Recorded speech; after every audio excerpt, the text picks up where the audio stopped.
नमस्कार, मी सुरवसे प्रियंका. आज आपण बघणार आहोत आर्टिकल सिरीजमधील म्हणजे कलम श्रेणी आपण बघत आहोत संविधानातील भारतीय राज्यघटनेतील कलम सिरीजमधील कलम 3 आज आपण बघणार आहोत. तर याआधी आपण कलम 2 बघितलेलं आहे. कलम 2 काय आहे तर नवीन राज्यांची निर्मिती.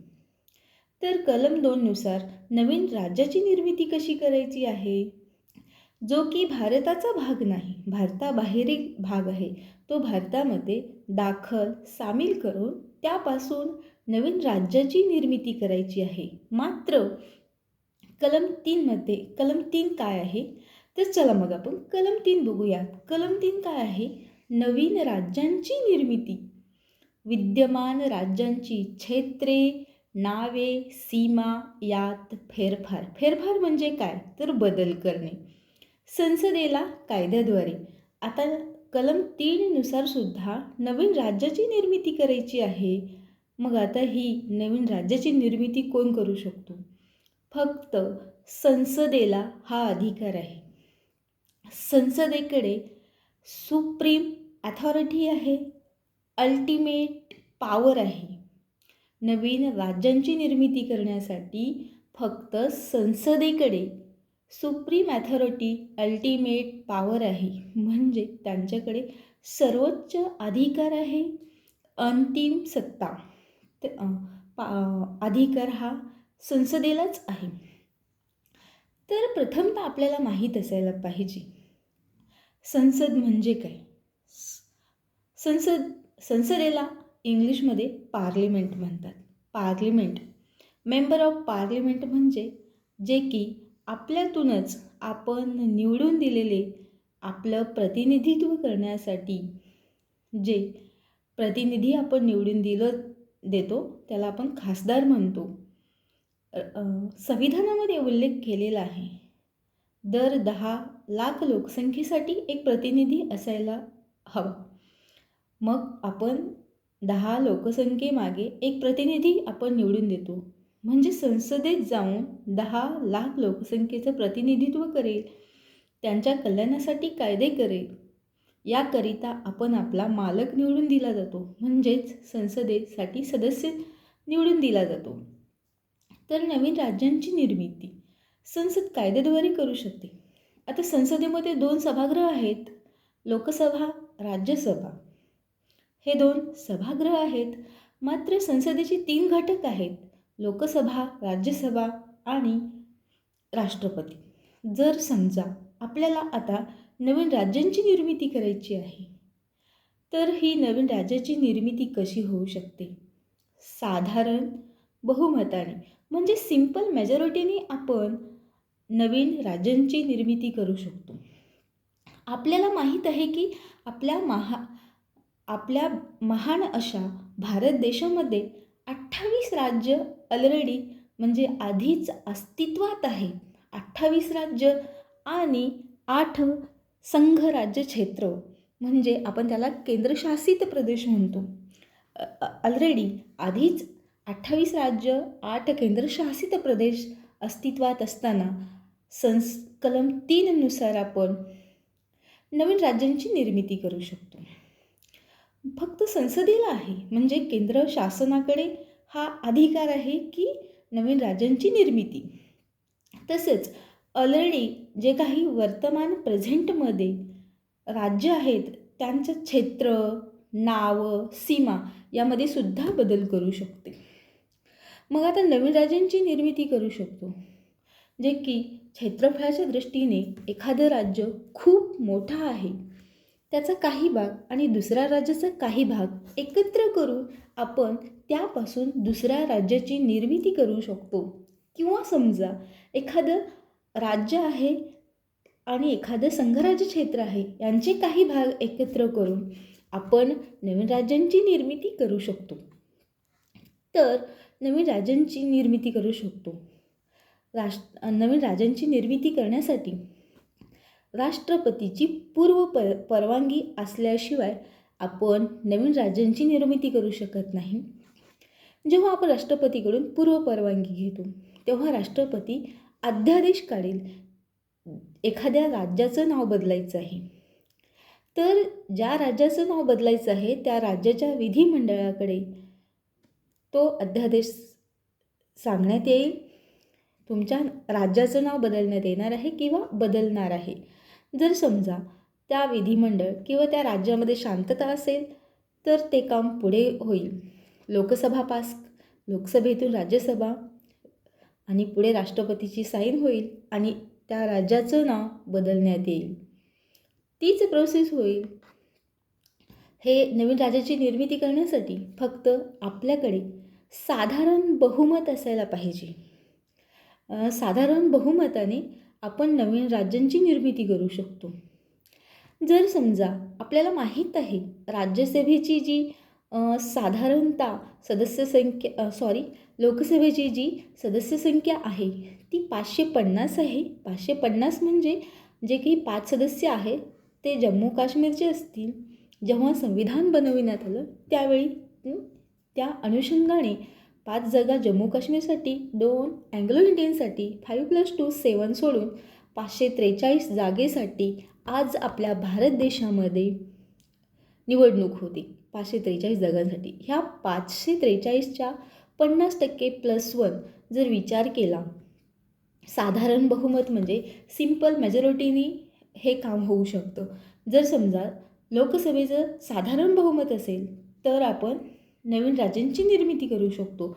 सिंपल मेजॉरिटी म्हणजे साधारण बहुमत 50%+1. जर समजा त्या लोकसभेच्या सभागृहामध्ये ज्या दिवशी हे विधेयक पास करण्यात येणार आहे लोकसभेमध्ये, त्या दिवशी सभागृहाची संख्या जर टोटल 543 प्रेझेंट आहे आणि 543 सदस्यांनी जर वोटिंगसुद्धा केलं म्हणजे पाठिंबा दिला, हो या राज्याचं नाव किंवा नवीन राज्याची निर्मिती करण्यासाठी जर 543 पैकी 543 सदस्यांनी पाठिंबा दिला, त्यांचं साधारण बहुमत झालं, मत केलं, पाठिंबा दिला, तर 543चं 50% येतं 243 व्होट.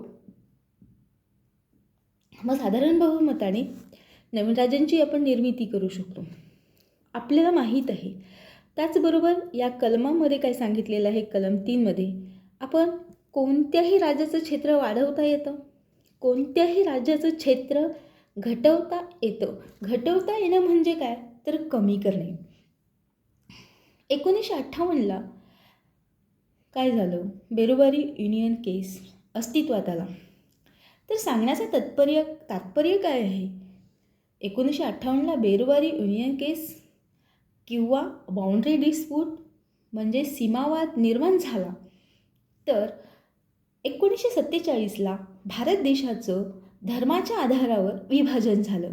जसे की भारताचे अंतिम व्हॉइसरॉय माउंटबॅटन यांनी भारताची सीमा आखण्याचं काम किंवा पाकिस्तानची सीमा आखण्याचं काम हे इंग्लंडचे वकील सिरिल रॅडक्लिफ यांच्याकडे हे काम दिलं. त्यांनी त्या इंग्लंडच्या वकिलांना भारतामध्ये स्वातंत्र्याच्या आधीपासून धर्माच्या आधारावर युद्ध होतात किंवा भारतामधील लोकांची रहनसहन, खाण्यापिण्याची, वेशभूषा, कोणते लोक काय करतात हे काहीच माहीत नसताना त्यांनी नकाशा घेतला, सरळ भारत पाकिस्तान सीमारेषा आखून दिली. मात्र काय झालं, भारताचं जर विभाजन 1947लाच झालं. 15 ऑगस्ट 1947ला भारत स्वतंत्र झाला आणि 14 ऑगस्ट 1947ला आज साजरा केला जातो तो पाकिस्तान. मग काय झालं, मात्र भारताच्या पूर्वेला आणि भारताच्या पश्चिमेला पाकिस्तानचा काही भाग स्थित होता. मग पूर्व पाकिस्तानने भारतावर दावा केला की बेरोबारी युनियन केस काय आहे. बेरोबारी हे भारताचं एक राज्य आहे, पश्चिम बंगाल, वेस्ट बेंगॉलमधील जलपायगुडी या जिल्ह्यातील बेरोबारी हे गाव आहे. बेरोबारी गाव, मात्र बेरोबारी गावाची जी लोकसंख्या होती ती मुस्लिम बहुल होती. म्हणजे तेथील पूर्ण लोकसंख्या मुस्लिम बहुल असल्याने पूर्व पाकिस्तानने भारतावर दावा केला बेरोबारी हा भाग पाकिस्तानचा आहे. मात्र ही केस सुप्रीम कोर्टामध्ये गेली. तेव्हाचे राष्ट्रपती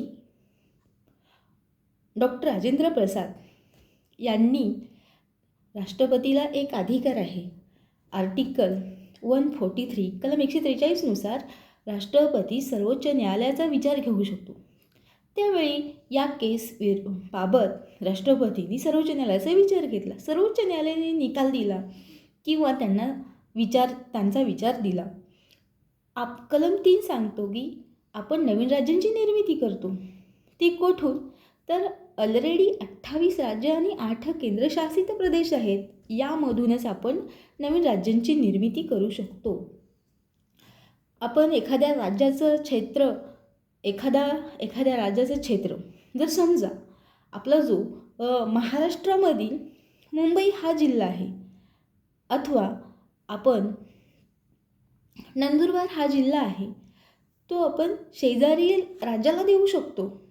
म्हणजे आपल्या राज्याची क्षेत्र काय झालं, घटविण्यात आलं गुजरातला दिल्या कारणाने.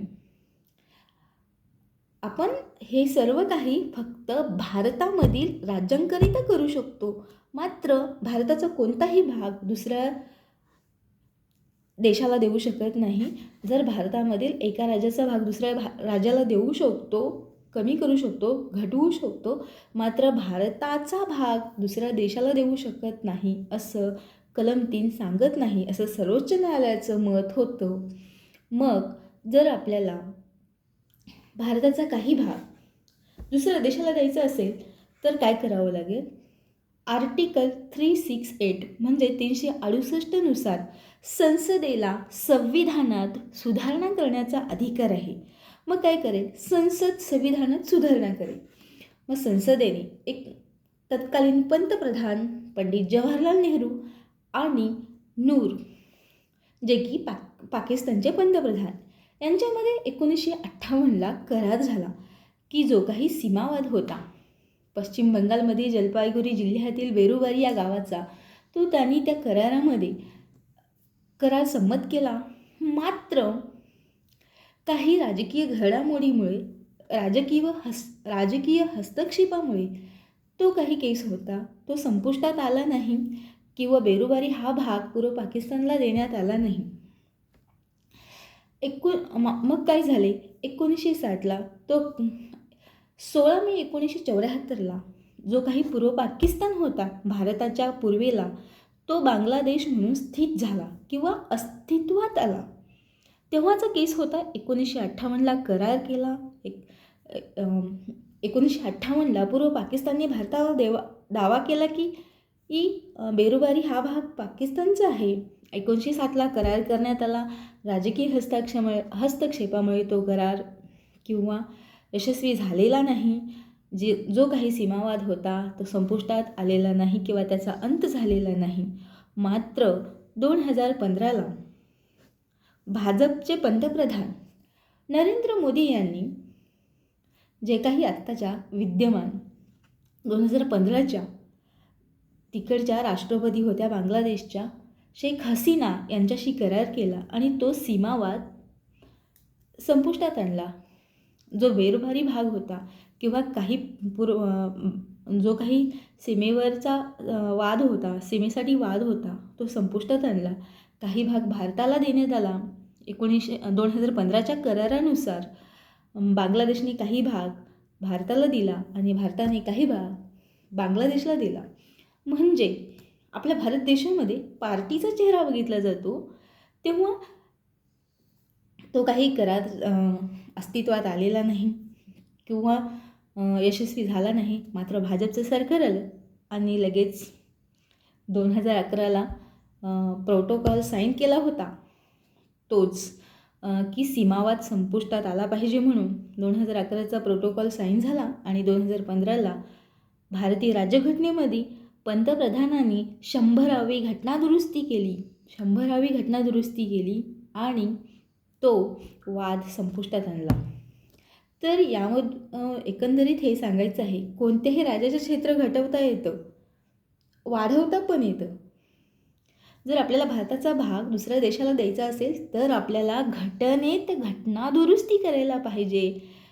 मात्र जेवढे काही 28 राज्य आहेत यांच्यामध्ये जर आपल्याला काही भाग एका राज्याचा भाग दुसऱ्या राज्याला द्यायचा असेल तर साधारण बहुमताने आपण ते करू शकतो.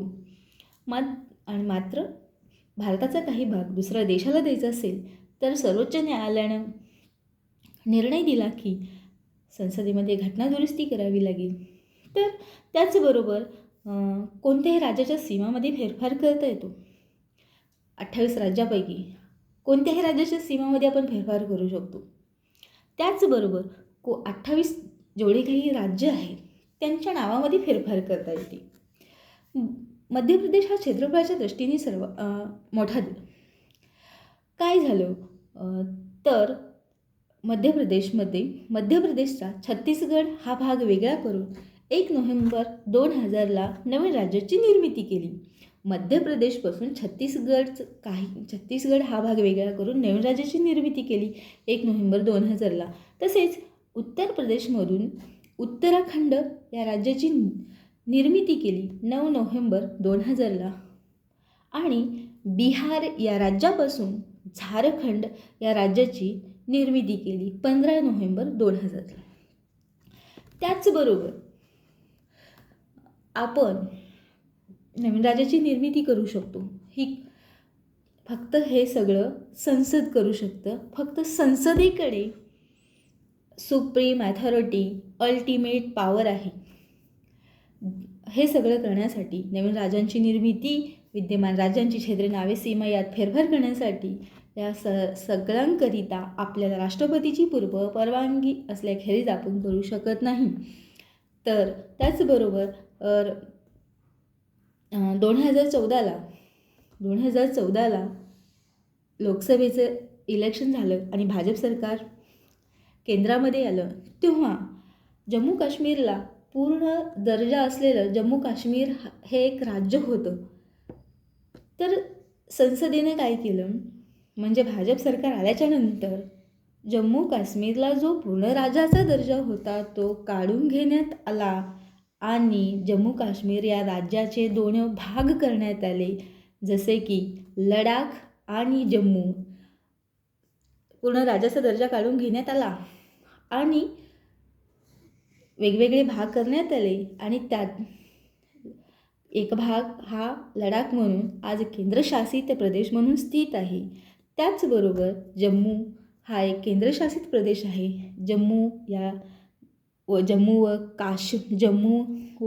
जम्मू आणि काश्मीर या केंद्रशासित प्रदेशाची राजधानी श्रीनगर आहे. लडाख या केंद्रशासित प्रदेशाची राजधानी लेह आहे. तर ही फक्त संसदेला अधिकार आहे. त्याचबरोबर 370सुद्धा हटविण्यात आलं म्हणजे जम्मू काश्मीरचा जो पूर्ण राज्याचा दर्जा होता तो काढून घेण्यात आला. संसद करू शकते. Thanks for watching to my video. आवडल्यास आर्टिकल 3 नक्कीच आपल्या फ्रेंड सर्कलमध्ये शेअर करा. त्याचबरोबर लाईक करा. थँक्स.